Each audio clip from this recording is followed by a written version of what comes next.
জন গরিমা উৎসব 2026-এর অঙ্গ হিসেবে আমাদের রাজ্য সরকারের পক্ষ থেকে, প্রশাসনের পক্ষ থেকে সবাইকে অভিনন্দন জানাচ্ছি।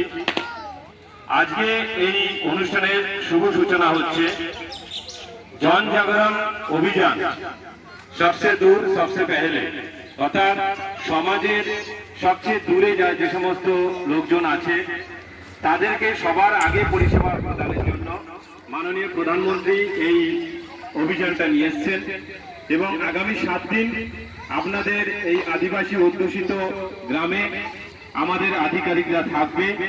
আমরা বিভিন্ন রকম কর্মসূচির মাধ্যমে আপনাদের জীবনযাত্রার মান উন্নয়নের চেষ্টা করব এবং এই অভিযানের অঙ্গ হিসেবে আজ আমাদের এখানে এই সূচনা পর্বে সবাই উপস্থিত আছেন। আমাদের ব্লক প্রশাসনের বিএমও সাহেব, এডিএ সাহেব, বিএলডিও সাহেব,